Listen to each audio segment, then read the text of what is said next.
On a sweltering summer day, a frozen treat sure hits the spot. Eating a fruit bar, fudge bar, or ice cream bar, though, requires a certain strategy.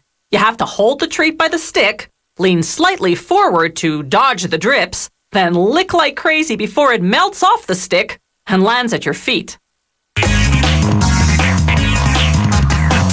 The outer shell of these cream pops starts with a transparent base made of water, liquid sugar, corn syrup, citric acid, and a stabilizer. It travels to 3 separate compartment vats, each of which mixes in a different coloring and flavoring. This company produces 3 flavors of cream pops: strawberry, orange, and blue raspberry. Each compartment vat pumps its flavor to a machine called the filling hopper. The hopper injects the liquid into row upon row of 60-milliliter pop-shaped molds. This production line has 340 molds in continuous motion. The molds descend into a tank of brine, water chilled to -35 degrees Celsius, mixed with calcium. Calcium works like antifreeze, keeping the water liquid despite the below-freezing temperature. As the molds travel through the ice-cold brine, the liquid freezes from the outside inward, creating a shell that will encase the pop's ice cream filling.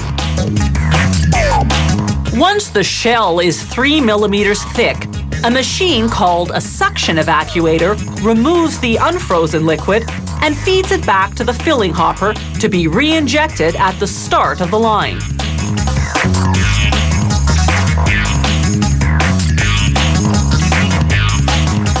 The shells are empty now and ready for filling.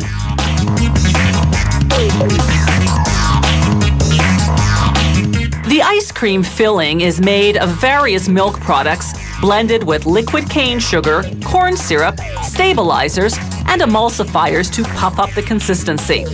The factory pasteurizes the mixture, heating it for 35 seconds at 80 degrees Celsius, then freezing it.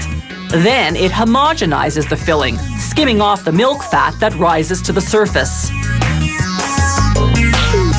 The shells are still floating in brine as they reach the filling station. The machine shoots in the ice cream, overfilling the shell a bit to create a 1-centimeter cap.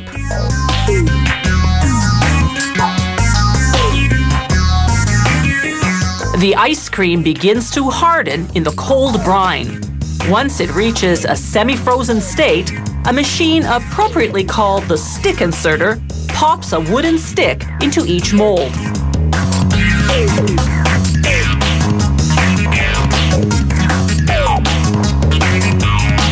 Now the molds leave the brine and enter a tank of warm water, 24 degrees Celsius, hot enough to detach the cream pops from the molds without melting them in the process. From initial injection to final extraction, it's been 7 minutes. The machine dips the cream pops in cold water to produce a protective coating of ice. This will keep the surface from sticking to the wrapper. It will also lengthen the product's shelf life. The machine deposits the cream pops into a continuous stream of paper wrapping. Heating elements seal the wrapper on top and between pops. Then a slicer cuts them apart. The empty molds go through an automatic wash and rinse cycle on their way back to the start of the line. These molds are for making chocolate fudge bars. The production process is the same, except that the shell is fudge flavored, made from milk solids and chocolate powder. And instead of ice cream in the center, there's chewy chocolate syrup.